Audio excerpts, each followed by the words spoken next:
Hey everyone, welcome to Singularity Computers Client Build 6, Part 6. In the last video I did a lot of work on the mods and brought the system close to completion. This video is going to be focused on finishing the build. This is the final part of the build log. I need to do a little bit more work on the wiring and a couple of other things. I also need to cover the test results and give you a good look around the finished product. Now, I mentioned in the last video that I'm not showing the process of the wiring in this build log, and almost every comment on the last video was in protest to that. Because of the amount of enthusiasm for it, coming up I'm planning on doing some wiring guides, and in future build logs I will give more detail on the process of the wiring. Okay, here I have the last of the wiring. Actually, all except one cable. I couldn't do the final 6-pin PCIe cable because I ran out of pins. But the good thing is, in the meantime, while I'm waiting for the pins to arrive, I can use the onboard graphics to install Windows and get everything configured and ready to go. Now, the reason I'm not showing the process of the wiring now is because I've already done most of the wiring for this build, and I'm just going to leave it for future videos. Anyway, let's take a closer look at this wiring. Okay, the 6-pin PCIe. Now, this is actually one of the wires I've made up from scratch. And what I mean by that, it wasn't an existing cable that I've modified. I've built it from the ground up. So I've cut lengths of wire, actually 18 gauge wire for this one, stripped the ends, put new pins on it, then sleeved it and put the connectors on. And it's just a very simple wire because this part of the power supply is modular. It takes a male 6-pin PCIe, which is the same as what I need on the other end to plug into the graphics card. You can see it matches up nicely with the rest of the wiring in the build. I have the blue on the outside and white in the middle. So the SATA power, you can see I have two of them, and I talked about this in the last video. Instead of running out one modular cable and doing all of the components, I decided to run out one modular cable per component. It's a lot cleaner this way and easier to manage the cables. So on one end I have a right-angled SATA connector, and on the other end I have the modular connector that plugs into the power supply. And I've actually taken that from the power supply cables. The rest of these cables I've made up from scratch. One is slightly longer than the other just because of the placement of the hard drive and SSD in the build. The SATA data cables, I was going to do these in either white or blue. I chose white just to create a bit of a better color balance inside of the case. I've installed the cables and I just successfully booted the system for the first time, so it's up and running at last. There's still a few things I need to do. I need to make up the final 6-pin PCIe power cable and also wire up the power button. As well as that, I need to do a bit of cable management.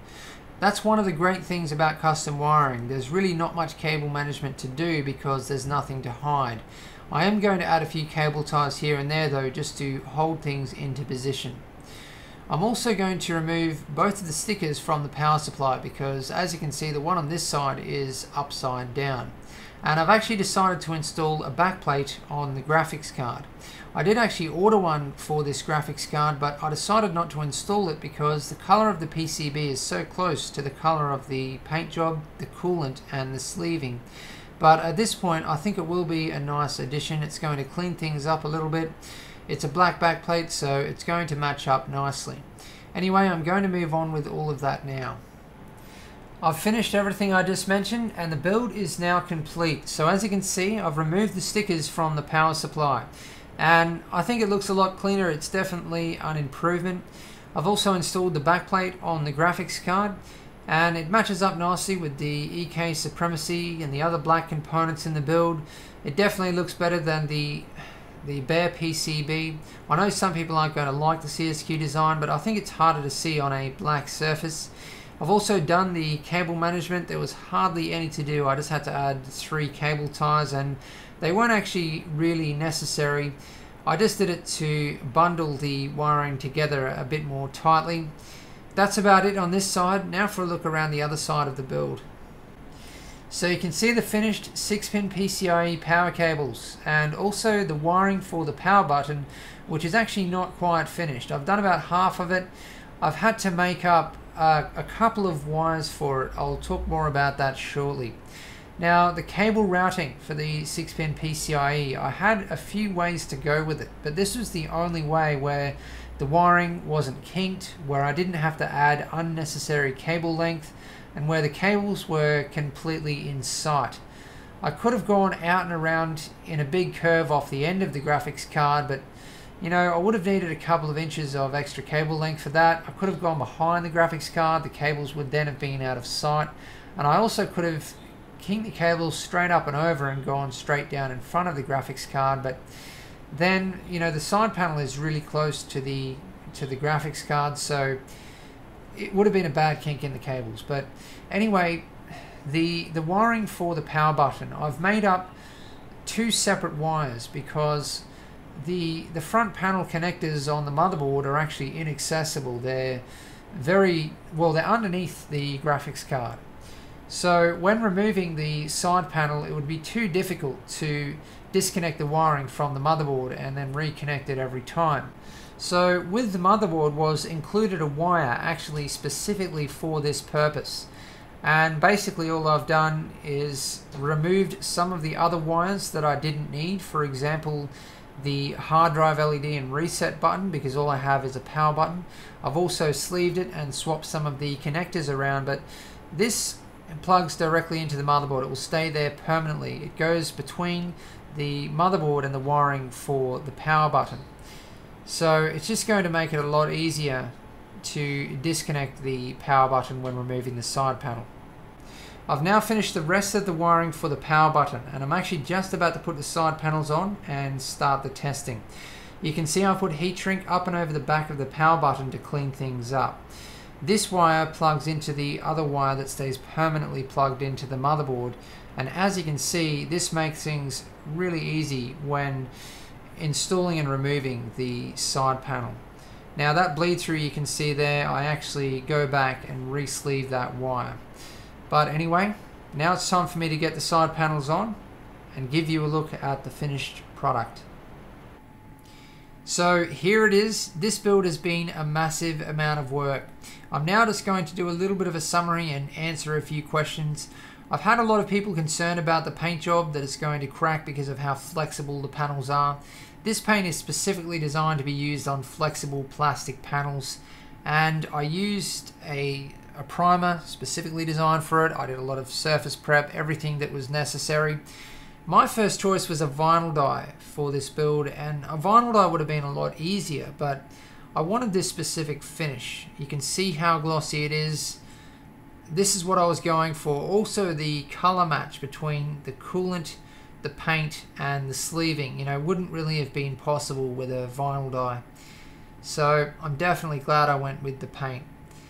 Now, the front panel mod, I had so many people question me about the white radiator grille. You know, people said it should have been black or blue instead. At last you can see that I went with the white radiator grille to match up with the side panels. Now this was another comment that came up a lot on the last video. A lot of people didn't like how I routed the 24-pin motherboard cable up and over one of the tubes. Now I had to route it that way. There was no other way to route it. I couldn't go under that tube. There was no way I could kink the cables around that tightly, just because of the angle that the 24-pin motherboard power is on. I mean, you have to remember how small this case is and how tight it is in there. You really do have limited options with tubing routing and cable routing. Anyway, now moving on to the test results, and I'm going to start with the temperature results. From now on, for all of my temperature testing, I'm going to mathematically reduce my ambient temperature to 20 degrees Celsius just to save confusion. I have high ambient temperatures where I live, and this pushes up my temperature results. A lot of people don't know why they're so high. So for all of this testing, my ambient temperature was 20 degrees Celsius. Also, the side panels were on, the fans were running at 100%, the pump was running PWM controlled on the silent profile. You can set that up in the BIOS. Basically it was running between 20 and 50% of its actual RPM, so very silent. So first of all, at stock clocks, for the idle test, I cold boot the system, let the system idle for 30 minutes. The CPU was 22 degrees Celsius, 2 degrees above ambient. The GPU 21 degrees Celsius, 1 degree above ambient. For the load test, I run Prime 95 small FFT for 30 minutes, CPU 42 degrees Celsius, GPU 42 degrees Celsius. For the overclock, I took the CPU to 4.5 GHz, 1.25 volts, memory to 1600 MHz, 99924, 1.5 volts, which is its XMP profile. And the graphics card, I just gave a small overclock, 100 MHz on the core and 100 MHz on the memory. So for the idle test, the CPU was 30 degrees Celsius, GPU 24 degrees Celsius. At load, the CPU 66 degrees Celsius, GPU 36 degrees Celsius. Now moving on to the noise output results. I'm not going to use my decibel meter for this because it's not going to pick up a result. All of the components in this build put out less than 20 decibels. As I mentioned, the fans I have running at 100%. The pump I have running PWM controlled. It reaches about a maximum of 70 to 80% when the CPU reaches high temperatures, but most of the time it's sitting at around 30 to 50%. I'm now just going to give you a quick listen to the build. So that should give you a rough idea of the noise output. Now for the performance results, which I'm going to show you in screenshots. I'm going to show you the stock clock results and the overclock results so that you can compare them.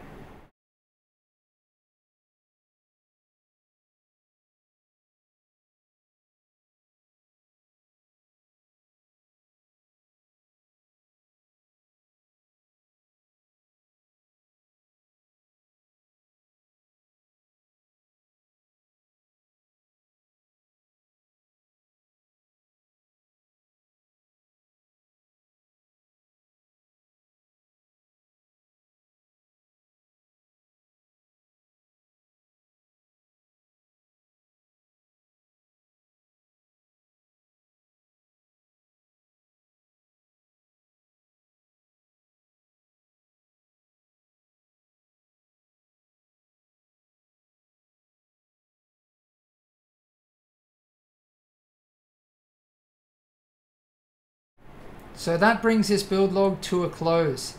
It's certainly been a lot of work building this system, but it's been a lot of fun and I'm really happy with it. I'm going to finish things up with some photos. There's plenty more client builds to come. Thanks for watching. Please subscribe, like and favorite if you want to see more.